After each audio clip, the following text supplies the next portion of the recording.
ಇದೆಯೋ ಅದಕ್ಕಿಂತ 10% ನನಗೆ ಅನುಭವ ಇದೆ ಅಗ್ರಿಕಲ್ಚರ್ ಬಗ್ಗೆ. ನಾನು ಇಡೀ ಪ್ರಪಂಚನೇ ಸುತ್ತಾಡ್ಕೊಂಡು ಬಂದಿದ್ದೀನಿ ಈ ಅಗ್ರಿಕಲ್ಚರ್ ವಿಚಾರದಲ್ಲಿ. ಅಗ್ರಿಕಲ್ಚರಲ್ಲಿ ಬೆಸ್ಟ್ ಕ್ರಾಪ್ಸ್ ಮಾಡೋದು ಇದು ಇಸ್ರೇಲ್ ಅವರು ಅಂತ ಹೇಳ್ತಾರೆ. ಇಸ್ರೇಲ್ ಅವರು ಅಂತಾರೆ. ನಿಜವಾಗ್ಲೂ ಇಸ್ರೇಲ್ ಅವ್ರದ್ದು ಟೆಕ್ನಾಲಜಿ ಯಾವುದೂ ಇಲ್ಲ, ಏನು ಟೆಕ್ನಾಲಜಿ ಇಲ್ಲ. ಅವರು ನೀರನ್ನು ಏನು ಮಾಡ್ತಾರೆ, 1 ಲೀಟ್ರ್ ಹೋಗೋ ಜಾಗದಲ್ಲಿ 100 ml ಕೊಟ್ಟು ಅದನ್ನು ಮಾಡುವಂಥದ್ದು ಟೆಕ್ನಾಲಜಿ ಅವ್ರು ತಂದಿದ್ದಾರೆ. ಓಕೆ, ಅವ್ರ ಹತ್ರ ನೀರಿಲ್ಲ, ಅವ್ರು ಹಂಗೆ ಮಾಡಿದ್ದಾರೆ. ನಮ್ಮ ಹತ್ರನೂ ನೀರಿನ ಕೊರತೆ ಇದೆ, ನಮಗೂ ನೀರಿನ ಕೊರತೆ ಇದೆ, ನಾವು ಮಾಡ್ಕೋಬೋದು. ಬೆಸ್ಟ್ ಅಗ್ರಿಕಲ್ಚರ್ ವರ್ಲ್ಡಲ್ಲಿ ಅಂದರೆ ನಾವು ಅಬ್ಸರ್ವ್ ಮಾಡಿ, ನಾನು 152 ಕಂಟ್ರೀಸು ಸುತ್ತಾಡಿದ್ದೀನಿ. ಅದರಲ್ಲಿ ಬೆಸ್ಟ್ ಅಂತ ಹೇಳಿದ್ರೆ ಬರ್ಮಾ, ಮೈನ್ಮಾರ್ ಗೊತ್ತಲ್ಲ, ಮೈನ್ಮಾರ್ ನಮಗೆ ಇಂಡಿಯಾಗೆ ಬಾರ್ಡ್ರ್, ಅದು ಇಂಡಿಯಾಗೆ ಬಾರ್ಡ್ರ್ ಬರ್ಮಾ ದೇಶದಲ್ಲಿ ಬೆಸ್ಟ್ ಅಗ್ರಿಕಲ್ಚರ್, ಕಾಂಬೋಡಿಯಾದಲ್ಲಿ ಬೆಸ್ಟ್ ಅಗ್ರಿಕಲ್ಚರ್, ಥೈಲ್ಯಾಂಡಲ್ಲಿ ಬೆಸ್ಟ್ ಅಗ್ರಿಕಲ್ಚರ್, ವಿಯೆಟ್ನಾಂ ಫಿಲಿಪೈನ್ಸಲ್ಲಿ ಬೆಸ್ಟ್ ಅಗ್ರಿಕಲ್ಚರ್, ಆಮೇಲೆ ಇಂಡೋನೇಷ್ಯಾದಲ್ಲಿ ಇನ್ನೂ ಸೂಪರ್ ಅಗ್ರಿಕಲ್ಚರು.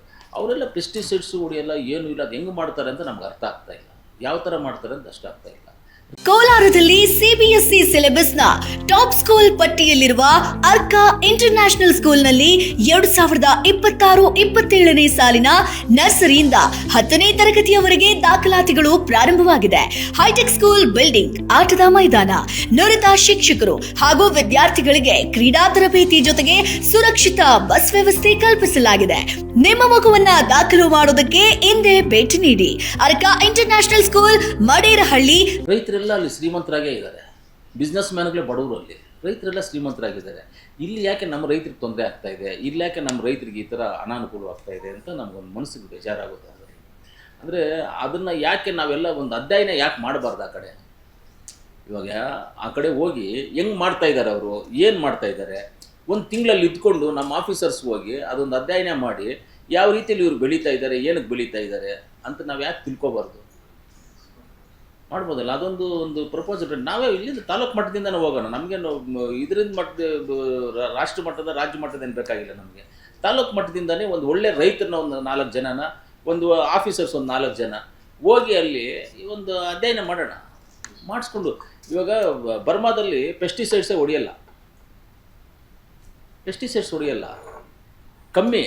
ಅದರೊಳಗೆ ಪೆಸ್ಟಿಸೈಡ್ಸ್ ಅಂದ್ರೂ ಅದೇ ನೀವು ಹೇಳಿದ್ರಲ್ಲ, ಇದು ಬೇವಿನ ಎಣ್ಣೆ, ಹೊಂಗೆ ಎಣ್ಣೆ ಇದೆಯಲ್ಲ, ಇಂಥದನ್ನು ಮಿಕ್ಸ್ ಮಾಡಿ ಅದ್ರ ಜೊತೆಯಲ್ಲಿ ಅದೇನೋ ಎಲೆಗಳೆಲ್ಲ ಹಾಕ್ತಾರೆ. ಸ್ವಲ್ಪ ಆ ಎಲೆ ಹಾಕ್ಬಿಟ್ಟು ಅದನ್ನು 1-2 ದಿವಸ 3 ದಿವಸ ಇಟ್ಬಿಟ್ಟು ಅದನ್ನು ತೆಗೆದು ತಿರ್ಗಾ ಸ್ಪ್ರೇ ಮಾಡ್ತಾರೆ. ಅದು ಆರ್ಗ್ಯಾನಿಕ್, ಅದು ಕರೆಕ್ಟೇ ಇಲ್ವಾ? ಬೇವಿನ ಎಣ್ಣೆ, ಹೊಂಗೆ ಎಣ್ಣೆ, ಇದೆಲ್ಲ ಬಂದ್ಬಿಟ್ಟು ಆರ್ಗ್ಯಾನಿಕ್ಕು. ನಾವು ಯಾಕೆ ಆ ಥರ ಅದನ್ನೆಲ್ಲ ಯಾಕೆ, ಅವ್ರು ಯಾವ ಟೆಕ್ನಾಲಜಿ ಹೆಂಗೆ ಉಪಯೋಗಿಸ್ತಾ ಇದ್ದಾರೆ, ಯಾವ ಥರ ಅನ್ನೋದನ್ನು ನಾವು ಮಾಡ್ಕೋಬೋದು. ಅದನ್ನೆಲ್ಲ ಅಂದರೆ ಇವತ್ತು ಇನ್ನು ಸ್ವಲ್ಪ ದಿವಸ ನಾವು ರೈತರನ್ನ ಕಾಪಾಡಿಕೊಂಡಿಲ್ಲ ಅಂದರೆ ಅನ್ನ ಸಿಗಲ್ಲ ಯಾರಿಗೂ. ಅದಕ್ಕೆ ಈಗಾಗಿಂದಲೇ ಸ್ವಲ್ಪ ಮುನ್ನೆಚ್ಚರಿಕೆವಾಗಿ ಇದನ್ನೆಲ್ಲ ಸ್ವಲ್ಪ ತಯಾರು ಮಾಡ್ಕೊಂಡು ಹೋಗ್ಬೇಕು. ಇಲ್ಲ, ಹೋಗಿ ಕಳ್ಸೋದ್ರೆ ನಾನೇ ಕರ್ಕೊಂಡು ಹೋಗ್ತೀನಿ ಬೇಕಂದ್ರೆ, ನಾನೇ ಖರ್ಚು ಮಾಡಿ ನಾನೇ ಕರ್ಕೊಂಡು ಹೋಗ್ತೀನಿ ಬೇಕಂದ್ರೆ.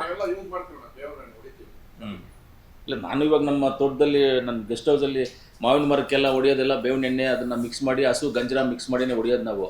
ನಾನು ಅದೇ ಒಂದು ದಿವಸ ಅನಿಲನ್ನ ಕೇಳಿದ್ರು, ಏನಂತ ಕೇಳಿದ್ರು ಅಂದರೆ, ನಾನು ಏನು ಔಷಧಿನೇ ಹೊಡೆದಿಲ್ಲ, ಈ ಬೇವಿನ ಎಣ್ಣೆ, ಹೊಂಗೆ ಎಣ್ಣೆ, ಹಸು ಗಂಜಲನ ಫಿಲ್ಟರ್ ಮಾಡಿಕೊಂಡು ಅದನ್ನು ಹಾಕಿ ಮಿಕ್ಸ್ ಮಾಡಿ ಹೊಡೆದ್ವಿ ನಾವು ಮಾವಿನಕಾಯಿಗೆ. ಪಕ್ಕದ ತೋಪಲ್ಲಿ ಬಂದುಬಿಟ್ಟು ಒಂದು 10 ಸಲ ಔಷಧಿ ಹೊಡೆದವ್ರೆ ಮಾವಿನಕಾಯಿಗೆ, ಒಂದು 10 ಸಲ ಹೊಡೆದವ್ರೆ. ನನ್ನ ಮರದಲ್ಲಿ ಏನು ನಾನು ಇದು ಮಾಡಿಲ್ಲ, ನನ್ನ ಮರದಲ್ಲಿ 100 ಕಾಯಿ, ಅವ್ರ ಮರದಲ್ಲಿ 10 ಕಾಯಿ. ಹಾಂ, ಅದಂಗೆ ನಾವೇನು ಔಷಧಿನೇ ಹೊಡೆದಿಲ್ವ, ನಂದ್ರಲ್ಲಿ 100 ಹೆಂಗೆ ಬಂತು?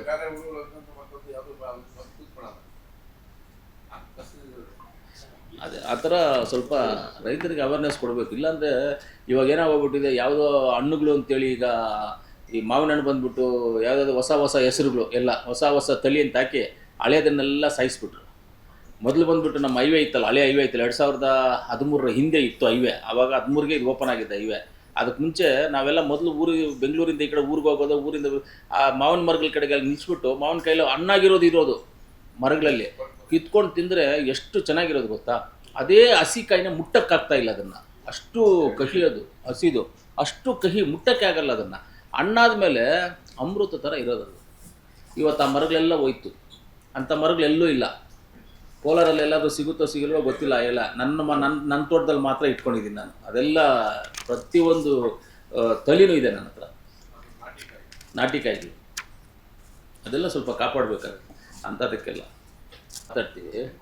ರೇವಣ್ಣವ್ರ ಹತ್ರ ಮಾತಾಡಿ ಹೇಳ್ತೀವಿ ಅವ್ರಿಗೆ. ಹೇಳಿ ಈ ಥರ ಇದೆ, ಟಾರ್ಪಲ್ ಸ್ವಲ್ಪ ಜಾಸ್ತಿ ಬೇಕು ಅಂತೇಳಿ, ಇಲ್ಲ ಮುಖ್ಯಮಂತ್ರಿಗಳ ಕಡೆಯಿಂದ ಅವ್ರಿಗೆ, ಇಲ್ಲ ನಮ್ಮ ಡಿಸ್ಟ್ರಿಕ್ಟ್ ಮಿನಿಸ್ಟ್ರ್ ಕಡೆಯಿಂದ ಹೇಳಿಸಿ ಸ್ವಲ್ಪ ಮಾಡೋಣ ಈ ಸತಿ. ಸ್ವಲ್ಪ ಕ್ವಾಲಿಟಿ ಇರೋದು ಹೇಳ್ಬೇಕು.